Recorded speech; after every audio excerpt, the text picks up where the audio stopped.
Mardi, Emmanuel Macron a annoncé à New York que la France accueillera en octobre une conférence pour répondre à l'urgence en République démocratique du Congo. La crise humanitaire est aiguë et les combats ont repris dans l'est du territoire alors même qu'au mois de juillet, Kigali et Kinshasa avaient signé le premier volet des accords de paix censés mettre fin à plus de 30 ans, j'ai bien dit 30 ans de conflits armés. Tout espoir est-il aujourd'hui vain? Bonjour Thierry Vircoulon.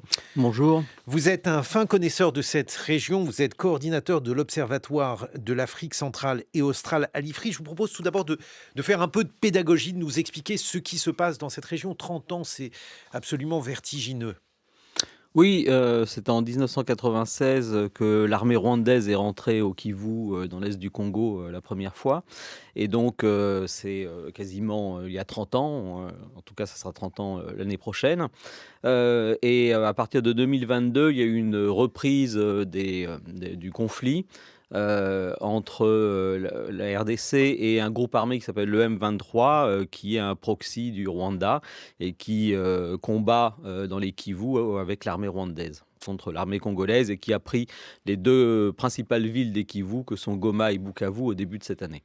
Mais alors justement, que prévoyaient les accords de paix qui ont été signés le 27 juin dernier? Pourquoi ceci, semble-t-il pas réussi?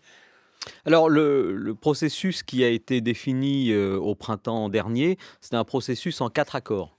Donc un premier accord, entre Kinshasa et Kigali qui était un accord, sécuritaire. Après, il devait y avoir un accord de paix entre le M23 et le gouvernement congolais et puis, un accord de coopération économique entre la RDC et le Rwanda et puis ensuite, des accords, de coopération économique avec les États-Unis et les 2 pays. Donc c'est un processus en 4 étapes très compliqué et qui était censé être mené en 3 mois. Donc on a déjà, dépassé le calendrier et en fait, le premier accord donc a été signé fin juin, entre Kigali et Kinshasa sous l'égide des États-Unis, qui est un accord, sécuritaire et qui prévoyait un cessez-le-feu et donc ça n'a plus lieu puisque les combats ont repris à partir de cet été. Est-ce qu'on peut dire, Thierry Vircoulon, que ce sont des pays très pauvres? Je pense à la RDC. Le Rwanda est un pays qui demeure pauvre, mais dont le niveau de vie a quand même cru et qui est supérieur à ses voisins. Des pays très pauvres avec des sous-sols très riches Oui, c'est, tout à fait ça, enfin surtout pour la pour RDC la puisque RDC. le Rwanda, n'a pas les ressources minières qu'a la RDC et en effet, l'un des moteurs de cette conflictualité dans les Kivu, c'est, le contrôle, des ressources minières, de cette zone qui est riche, en or, mais aussi dans ce qu'on appelle, les 3T, c'est-à-dire des minerais qui sont, très utiles dans l'électronique. Ça veut dire que aujourd'hui, il n'y a pas d'accord en raison donc de ces richesses. Il y a, surtout une lutte pour, contrôler ces Mhm. richesses, entre, en effet, Kigali et Kinshasa, mais pas seulement. Il y a aussi beaucoup d'autres acteurs, qui font partie de cette lutte. Par exemple. Bah, des groupes armés, qui sont, innombrables dans la région, on en compte plus de 100 dans les Kivu, mais le plus puissant actuellement, c'est en effet le M23 qui, fait beaucoup de contrebande de minerais. On va écouter le président de la RDC, Félix Tshisekedi. C'était hier à la tribune de l'ONU. Si le monde hésite encore à nommer notre douleur, nous n'attendrons pas. Notre pays a tendu la main. Nous avons signé des accords de paix, accepté le dialogue, pris des engagements pour la réconciliation. Mais une paix factice, bâtie sur l'impunité et l'oubli, n'est qu'un armistice précaire. L'histoire ne jugera pas nos discours, mais notre capacité à reconnaître les crimes de masse, y compris les génocides, et à mettre fin à l'impunité. J'adresse à cette Assemblée un appel solennel. Reconnaissez le génocide congolais, soutenez notre combat pour la vérité et la justice et aidez-nous à bâtir enfin une paix durable au cœur de l'Afrique. Une explication de texte, Thierry Vircoulon. Il y a depuis que le conflit, du M23 a repris, enfin depuis surtout la chute de Goma et de Bukavu, une campagne qui est menée, sur le thème du génocide au Congo, alors qui, surtout menée, par des organisations de la société civile congolaise, mais qui est maintenant reprise, comme on l'a entendu, par le gouvernement. et qui donc affirme qu'il y a un génocide en cours dans les Kivus et dont l'auteur serait le M23 et derrière lui évidemment le Rwanda. Bon, donc on a cette situation-là qui demeure, qui semble s'enquister et qui se déroule dans un relatif désintérêt de la communauté internationale, on peut dire ça? Non, on peut pas dire ça, mais si vous voulez, en ce qui concerne cette question du génocide, par exemple, cet été, il y a eu plusieurs rapports de l'ONU, d'Amnesty International, d'Human Rights Watch, qui en fait ont expliqué que toutes les parties au conflit, c'est-à-dire que ce soit les forces antigouvernementales ou les forces pro-gouvernementales, commettent toutes des atrocités, donc contre les populations civiles. Et en fait, c'est un conflit qui est très bien documenté et suivi, mais on voit que les initiatives de médiation échouent toutes et pour le moment, l'initiative américano-qatari a l'air d'être enlisée à Doha, parce que c'est là-bas que les négociations ont lieu.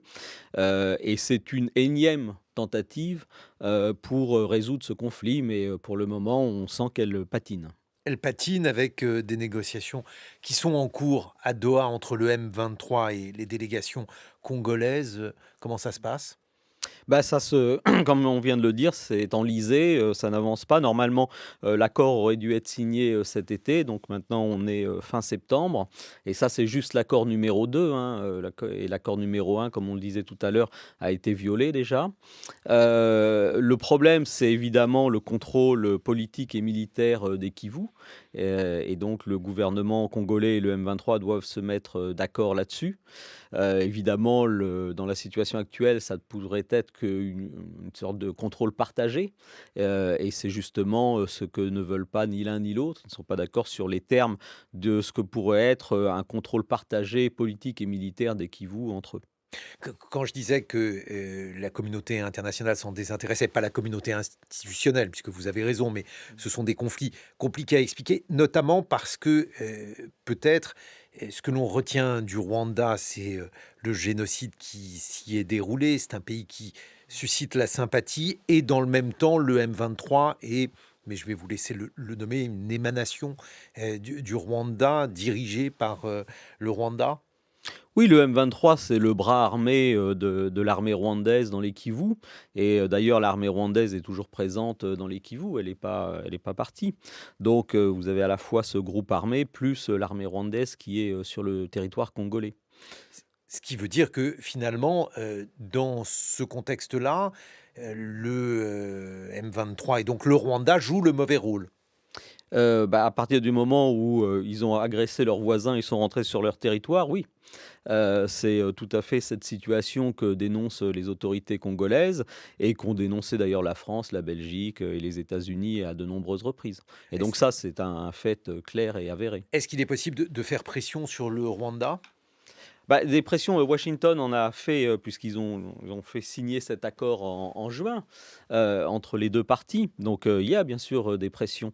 Mais, entre signer un accord et l'appliquer, après il y a encore si je puis dire, une grande différence et comme on l'a vu, le premier accord, qui a été signé, fin juin, a été violé, pendant l'été. Les combats ont repris. Ils continuent d'ailleurs maintenant parce que justement les négociations à Doha sont enlisées. Par conséquent, oui, il y a des pressions, mais on voit que pour le moment, elles n'ont pas permis de débloquer la situation. Ce qui me terrifie par ailleurs, c'est que c'est une région où on peut compter les morts en millions. On parle de 6 millions de morts. On ne sait pas combien il y a de morts, parce que premièrement, on ne sait pas quelle est la population congolaise, et deuxièmement, parce qu'il n'y a pas de recensement depuis le XXe siècle au Congo, et deuxièmement, les estimations de morts sont très instrumentalisées et manipulées.